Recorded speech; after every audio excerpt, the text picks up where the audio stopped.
Selamat datang di zona romansa, tempat di mana kisah-kisah cinta, rahasia, dan gejolak perasaan menjadi satu. Sebelum kita mulai, jangan lupa untuk subscribe, like, komen, dan share video ini. Karena siapa tahu, cerita ini akan membuat jantung Anda berdetak lebih cepat. Bayangkan rumah tangga yang tenang, lalu hadir seseorang yang tak pernah Anda sangka, seseorang yang mungkin akan menguji segalanya. Aku, Ratna Wulandari, 30 tahun. 5 tahun sudah aku menikah dengan Arman Prasetyo. Rumah tangga kami baik-baik saja. Setidaknya begitu kelihatannya. Arman suamiku, pria yang dulu selalu membuatku berdebar hanya dengan tatapan matanya, sekarang lebih sering sibuk dengan pekerjaannya dan pulang larut. Kehidupan kami mulai terasa seperti rutinitas yang diulang-ulang. Siang itu, aku sedang menyapu ruang tamu ketika ponselku berdering. Nama Mama muncul di layar. "Ratna, Nadia mau ke kota. Dia ada urusan kerja. Boleh ya nginep di rumahmu beberapa minggu?" Suara Mama di ujung sana terdengar ceria. Aku tersenyum. "Ya boleh dong, Ma. Rumah ini kan juga rumah dia." Aku memang dekat dengan adikku, Nadia. Bedanya, aku tipe yang tenang. Dia lebih ceria, ekspresif, dan harus kuakui, punya kecantikan yang sering mencuri perhatian banyak pria. Sore itu, mobil online berhenti di depan rumah. Nadia keluar dengan koper kecil di tangannya. Rambut hitamnya tergerai, kaos putih tipis membalut tubuhnya, dan celana jeans robek membuatnya terlihat jauh lebih dewasa dari yang kuingat. "Kakak!" Dia memelukku erat. "Kamu makin cantik aja ya?" kataku sambil tersenyum. "Ah, Kakak Ratna, kamu juga masih cantik, tapi kayaknya agak pucat, kurang liburan ya?" Arman muncul dari ruang kerja di lantai 2, menuruni tangga sambil merapikan kemeja. "Oh, ini Nadia." Suaranya datar, tapi matanya jelas memperhatikan adikku. "Iya Mas, kamu ingat kan?" Nadia mengulurkan tangan sambil tersenyum. "Mas Arman, terima kasih ya udah mau nerima aku nginep di sini." Arman menyambut tangannya sebentar lalu berdehem. "Iya, enggak masalah." Entah kenapa, ada jeda aneh di antara mereka. Hanya sekejap, tapi aku merasakannya. Malam harinya, setelah makan, aku dan Nadia duduk di ruang keluarga sambil menonton TV. Arman pamit masuk kamar lebih dulu, katanya lelah. Sekitar pukul 11, aku ikut masuk kamar. Nadia masih di ruang tamu main ponsel. Aku cepat tertidur, atau setidaknya aku pikir begitu. Aku terbangun karena haus. Perlahan, aku turun ke dapur. Lampu remang menyala, dan di sana, kulihat Arman dan Nadia berdiri berdekatan di dekat meja dapur. Nadia memegang gelas. Arman menyentuh botol air di depannya. Mereka tertawa kecil, terlalu dekat untuk sekedar berbagi minuman. Aku berdiri di ambang pintu, tak mengeluarkan suara. Jantungku mulai berdebar, tapi aku memilih mundur perlahan, pura-pura tak melihat apa-apa. Aku kembali ke kamar, duduk di tepi ranjang, mencoba menenangkan diri. Mungkin cuma kebetulan, mungkin, bisikku pada diri sendiri. Pagi harinya, aroma kopi memenuhi ruang makan. Aku turun dan mendapati Arman sedang duduk membaca berita di ponselnya. Sementara Nadia berdiri di dapur menuang kopi ke dalam cangkirnya. "Kakak Ratna mau kopi juga?" tanyanya sambil tersenyum. Iya, boleh," jawabku sambil duduk di kursi. Aku perhatikan cara Nadia berjalan menuju meja. Santai, tapi setiap langkahnya seperti terukur. Baju tidurnya tipis, motif bunga, tali tipis di bahu kirinya sedikit melorot. Arman menoleh sekilas. Hanya sekilas, tapi aku menangkap tatapan itu. Bukan tatapan biasa.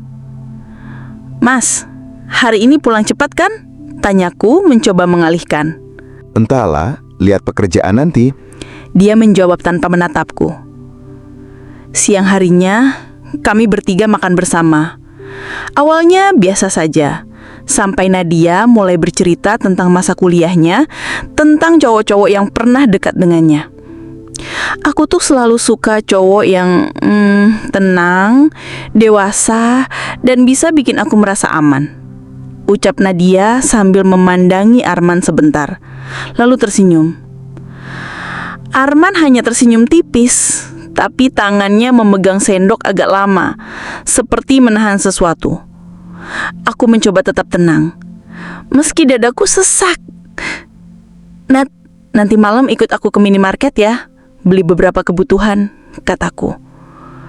"Kalau aku nggak ngantuk, Kak," dengan mengedipkan matanya.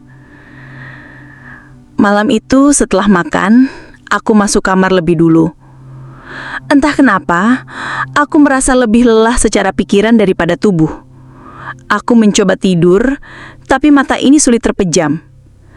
Sekitar pukul 11 lewat, aku mendengar suara notifikasi ponsel Arman. Dia mengambil ponsel di meja, lalu membacanya dengan wajah yang berbeda. Aku pura-pura tidur. Perlahan, kulirik ponsel Arman yang dia letakkan kembali. Di layar aku sempat menangkap sekilas nama Nadia di atas sebuah pesan singkat. "Mas, gak bisa tidur ya?" Darahku berdesir, bukan karena dingin, tapi karena rasa yang bercampur antara marah, penasaran, dan takut. Kupandangi punggung Arman yang duduk membelakangiku sambil menatap layar ponselnya. Jemarinya bergerak cepat, lalu berhenti sejenak, seperti ragu untuk mengirim sesuatu. Aku menutup mata rapat-rapat, berpura-pura tertidur. Dari balik kelopak mata, aku mendengar suara notifikasi ponsel lagi. Lalu suara langkah kaki pelan keluar dari kamar. Jantungku berdetak kencang. Aku bangkit, membuka pintu sedikit, dan kulihat Arman berjalan menuju ruang tamu. Lampu tak ia nyalakan, hanya cahaya redup dari teras belakang. Perlahan aku mengikuti. Dari balik pintu kaca, kulihat Nadia duduk di kursi teras, mengenakan kaos longgar yang sedikit terbuka di bagian lehernya. Rambutnya diikat setengah, memberi kesan santai tapi menggoda. Arman duduk di sebelahnya. Mereka bicara pelan, terlalu pelan untuk ku dengar jelas. Sesekali, Nadia tersenyum sambil memainkan ujung rambutnya. Gerakan itu aku tahu betul. Itu cara dia saat menggoda lawan bicaranya. Arman menunduk sedikit, tertawa kecil, lalu membalas sesuatu. Hatiku mulai panas. Aku ingin sekali membuka pintu dan menghentikan semuanya. Tapi kakiku terasa kaku. Aku hanya bisa memandangi dari celah, seperti menonton adegan yang tak seharusnya kulihat. Lalu ku dengar bisikan samar dari Nadia. "Besok aja, kalau ada kesempatan." Arman tak menjawab, hanya tersenyum dan mengangguk pelan. Aku segera mundur ke kamar sebelum mereka sempat melihatku. Di ranjang, mataku menatap langit-langit. Kepalaku dipenuhi tanda tanya. Apa maksud Nadia? Kesempatan untuk apa? Malam itu aku sulit tidur. Pikiran ini berputar-putar, mencampurkan rasa takut kehilangan, cemburu, dan kemarahan yang nyaris meledak. Pagi datang, tapi bukannya tenang, rasa itu justru semakin mengendap di dadaku. Di ruang makan, aku melihat mereka sudah duduk berdua. Nadia menyiapkan sarapan, sementara Arman membaca ponselnya. "Aku bikin roti bakar spesial, Mas," kata Nadia sambil menaruh piring di depan Arman. Nada suaranya lembut, terlalu lembut untuk ukuran adik ipar. Aku duduk, mencoba bersikap biasa, tapi mataku menangkap gerakan kaki Nadia di bawah meja. Ia menyentuh kaki Arman sekilas, entah sengaja atau tidak. Arman hanya batuk kecil, lalu pura-pura memindahkan posisi duduk, tapi wajahnya sedikit memerah. Siang harinya, kami bertiga membereskan ruang tamu. Aku sengaja ke dapur sebentar, lalu kembali, hanya untuk melihat Nadia sedang membetulkan kerah kemeja Arman. Tangannya menyentuh kulit leher Arman.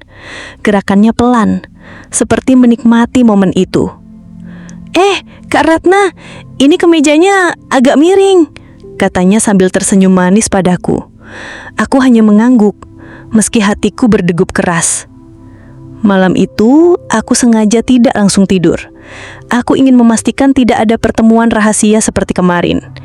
Tapi tepat pukul 11 lewat, suara langkah kaki terdengar lagi. Perlahan aku mengikuti sampai ke teras belakang. Mereka duduk berdekatan di bangku kayu. Lampu teras Temara membuat wajah Nadia terlihat lembut, namun misterius. "Aku nggak mau bikin Kak Ratna marah," ucap Nadia pelan. Arman menatapnya. Kalau kita hati-hati, nggak akan ada yang tahu. Dadaku langsung sesak. Rasanya seperti ada tangan yang meremas dari dalam. Aku ingin sekali keluar dan menghentikan semuanya. Tapi aku tahu, aku harus menunggu momen yang tepat. Tapi momen itu justru datang lebih cepat dari yang kuduga. Pagi berikutnya, Mama menelpon.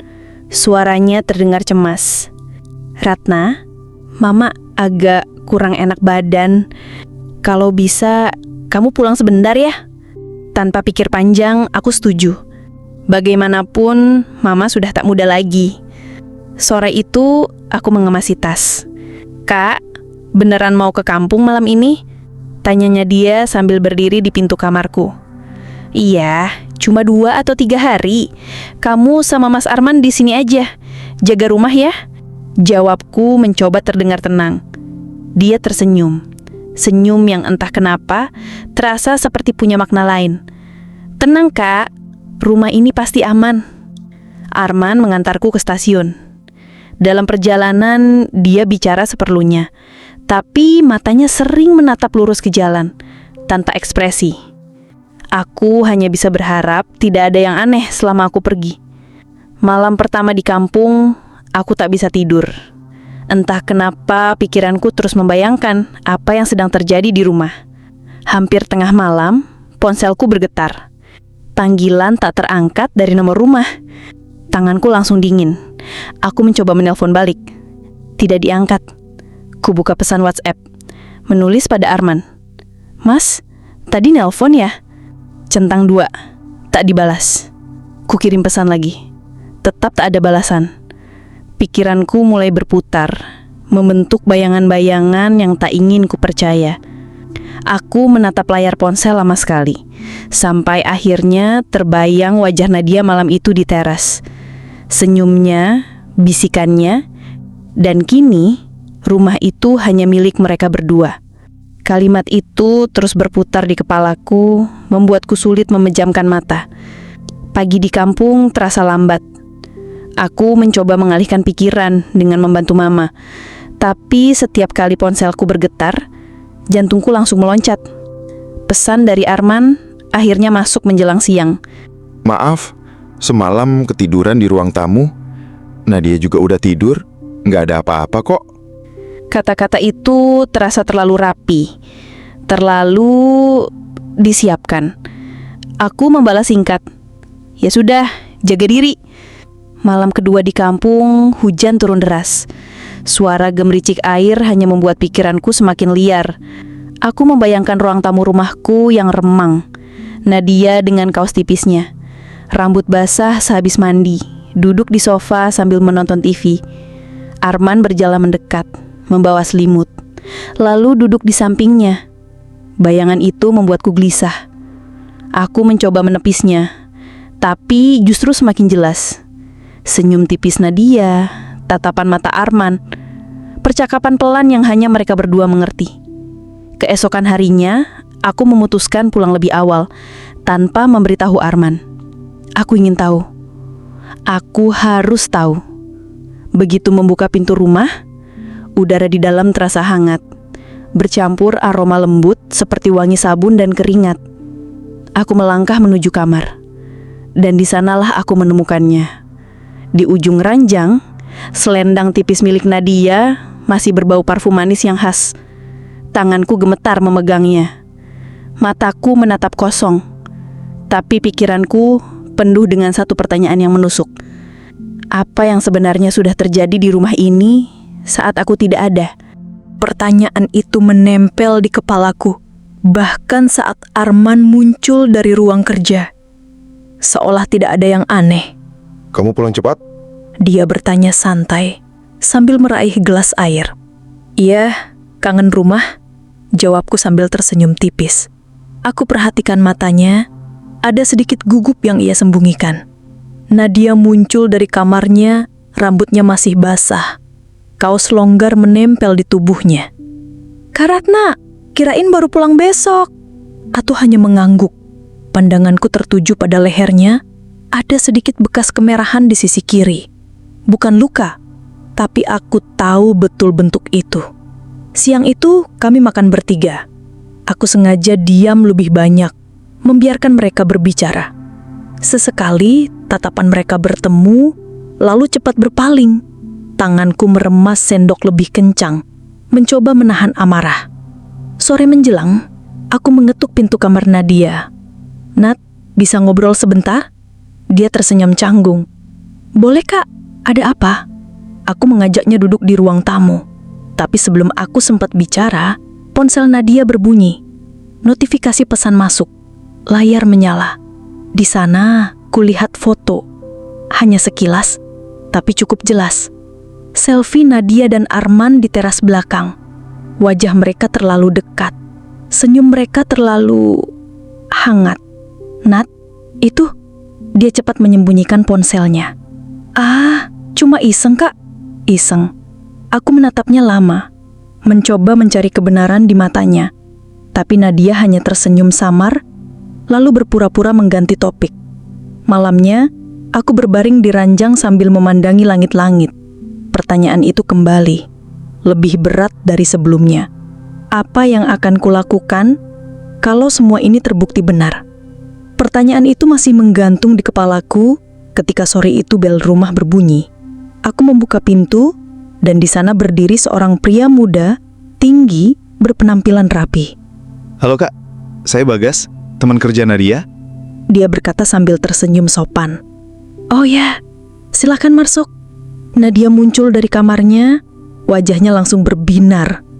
Gas, kok kamu kesini? Kan mau jemput kamu.